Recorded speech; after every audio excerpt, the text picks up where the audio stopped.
सरकारी बैंक में आउटसोर्सिंग व्यवस्था समाप्त करने और रिक्त पदों पर जल्द बहाली लाने की मांग को लेकर 24 और 25 मार्च को सभी बैंक कर्मी हड़ताल पर रहेंगे।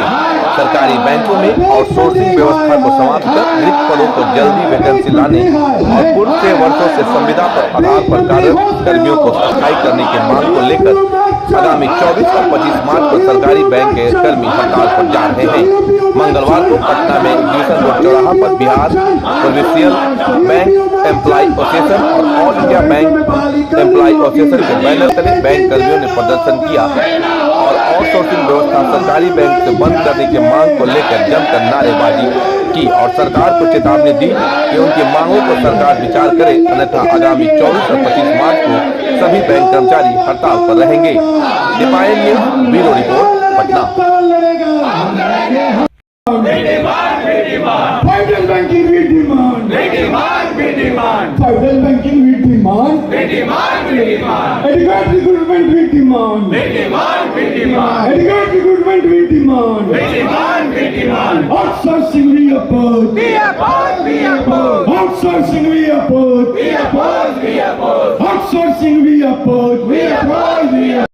डेमोन्स्ट्रेशन कर रहे हैं। हमारी कुछ डिमांडें हैं जिसमें 5 days banking work life balance के लिए बहुत ज़रूरी है। और बैंकर्स जो है सबसे शांत प्राणी में से माना जाता है। मतलब अब आंधी हो, तूफान हो, वॉर हो रहा है, बाढ़ हुआ, कुछ भी हुआ, किसी भी तरह का सिचुएशन हुआ, हम लोग कभी बैंक बंद नहीं करते। तो अगर बैंकर्स हड़ताल कर रहे हैं तो इसमें सोचने वाली बात है कि हम लोग क्यों हड़ताल पे जा रहे हैं। लास्ट सेटलमेंट जैसा सर ने बताया था, हम लोगों ने एक दिन भी हड़ताल नहीं की थी, बट लास्ट सेटलमेंट में जो बातें सरकार ने कही थी वो जब तक अपनी बातों पर लागू नहीं करेंगे तब तक हमारे लिए ये मजबूरी हो जाती है कि हम स्ट्राइक करें। और इस बार स्ट्राइक जो हुआ है 5 डे बैंकिंग मेजर इशू है। फिर हमारा एम्प्लॉयमेंट के लिए है कि आप नई भर्तियाँ करें। लोग काफ़ी कम हो रहे हैं पर एम्प्लॉय जो बाहर है, जैसा सर ने बताया अराउंड 2000 कस्टमर पर एम्प्लॉय हो रहा है, तो that is too much comparison to the private sector. मेरा नाम स्वीटी राजवा, मैं CBO ऑफिस पर। लास्ट वेज रिवीजन हुआ था, हम लोगों ने एक सिंगल डे भी हम लोगों ने स्ट्राइक नहीं किया। सरकार ने हमारी मांगें मानी और जो जेन्युइन मांग था उन पे हम लोग भी राजी हुए और एक दिन भी बिना स्ट्राइक के हम लोगों ने वेज रिवीजन को करवाया। लेकिन वेज रिवीजन में जो बातें कही गई और जो चीज़ें कही गई कि अगले 6 महीने में इन चीज़ों को हम पूरा करेंगे, उस पर सरकार अडिग नहीं उतरी है। उसमें बहुत सारे ऐसे चीज़ें हैं जो रह गई, जैसे 5 डेज बैंकिंग। आप देखेंगे जैसा भैया ने बताया अभी कि हमारे बैंक में क्या पूरे सरकारी बैंकों में रिक्रूटमेंट बहुत कम हो गए हैं। लास्ट 10 ईयर्स का जब आप डाटा उठाएंगे तो आप देखेंगे 2014 में जो सरकारी बैंक थे उसमें लगभग 8,42,000 एम्प्लॉय थे और आज वो घटकर 7,46,000 रह गए हैं मात्र। और जबकि प्राइवेट बैंक्स में आप जब देखेंगे तो 3 लाख के करीब थे 2014 में और आज के डेट में 8,46,000 एम्प्लॉय हो गए हैं। तो ये जो रेशियो है, जबकि ब्रांचेज हमारी ज़्यादा खुली, हमारे यहाँ ब्रांचेज ज़्यादा खुले हैं।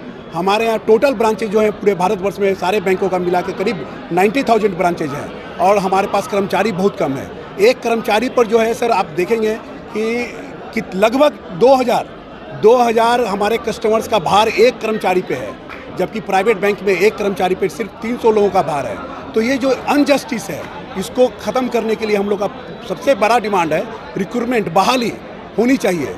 और जो हमारे यहाँ टेम्पोररी एम्प्लॉई हैं जो ऑलरेडी 15 साल 20 साल से काम कर रहे हैं उनको परमानेंट करने की बात कही गई है कि भाई इनको परमानेंट कर दें। ऑलरेडी स्टाफ हमारे यहाँ कम है। इसके अलावा जो टेम्पररी बेसिस पे हमारे यहाँ बहाली हो रही है अप्रेंटिस की, साल भर के लिए 1.5 साल के लिए, इस तरह की बहाली को पूरी तरह से बंद करने का हमारा जो है कि डिमांड्स है कि भाई आप परमानेंट बहाली करें। इसके अलावा हमारा जो डिमांड्स है सर, ओल्ड जो है हमारा जो पेंशन स्कीम है उसको लागू करें। नए बच्चों को जो है NPS में डाला गया है जिसमें कि मार्केट के ऊपर निर्भर है, वो रिटायरमेंट के बाद उनको कुछ नहीं मिलना है, तो वो हमारा सबसे बड़ा डिमांड्स है सर।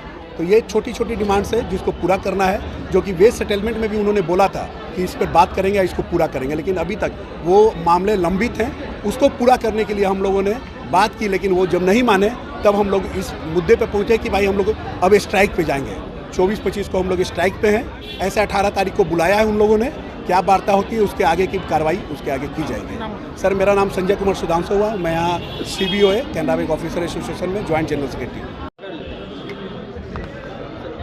आज ये प्रोटेस्ट हो रहा है, क्या है? 24 मार्च से हड़ताल है, लेकिन उसके पहले आप लोग प्रोटेस्ट कर रहे हैं। कोई भी हड़ताल का कॉल जब संगठन देती है, इस बार united forum of bank unions ने 24-25 मार्च को हड़ताल का कॉल दिया है राष्ट्रव्यापी बैंक हड़ताल के लिए। हड़ताल की तैयारी के संबंध में मेंबर्स को अवेयर करने के लिए क्या हमारे डिमांड्स हैं और सरकार अगर हमारे इन आंदोलनों से चेत जाती है तो हमें हड़ताल करने की ज़रूरत नहीं है, तो लोगों को अवेयर करने के लिए और सरकार को ये बताने के लिए कि हमारे लोग आंदोलित हैं, अगर आपने हमारी मांगे नहीं मानी तो निश्चित रूप से 24-25 मार्च की हड़ताल होके रहेगी। क्या मांगे हैं सर आपके? मांगे सबसे ज्वलंत मांग जो आप सब भी फेस करते होंगे बैंकों में जब जाते होंगे, रिक्रूटमेंट लगातार घट रहा है बैंक में, पब्लिक सेक्टर बैंक्स में रिक्रूटमेंट घट रहा है और प्राइवेट सेक्टर में बढ़ रहा है। पिछले 10 साल में 1,20,000 के आसपास कर्मचारियों अधिकारियों की संख्या घट गई है पब्लिक सेक्टर बैंक्स में। उसी अवधि में प्राइवेट सेक्टर बैंक में 5 लाख से ज़्यादा कर्मचारी बढ़ गए हैं। इसलिए ये डिमांड है कि एडिक्वेट रिक्रूटमेंट हो सभी कैडर्स में। 5 डे बैंकिंग आप सबने सुना होगा, ऑल सैटरडेज हॉलीडे। पिछला जो बाइपेटाइट हुआ था ऑफिसर्स का ज्वाइंट नोट और वर्कमैन का बाइपेटाइट सेटलमेंट, उसमें ये साइन हुआ था कि 5 day banking all Saturday holiday लागू होगा। उसके लिए हम लोग 40 मिनट ज़्यादा काम करने के लिए तैयार हैं। बावजूद उस सेटलमेंट के, उस ज्वाइंट नोट के, सरकार इसको लागू नहीं कर रही है। मेरा नाम अनिरुद्ध कुमार है, मैं Bihar provincial bank employees association का जनरल सेक्रेटरी हूँ और all India bank employees association का ज्वाइंट सेक्रेटरी। और खबरों से अपडेट रहने के लिए दीपायन न्यूज को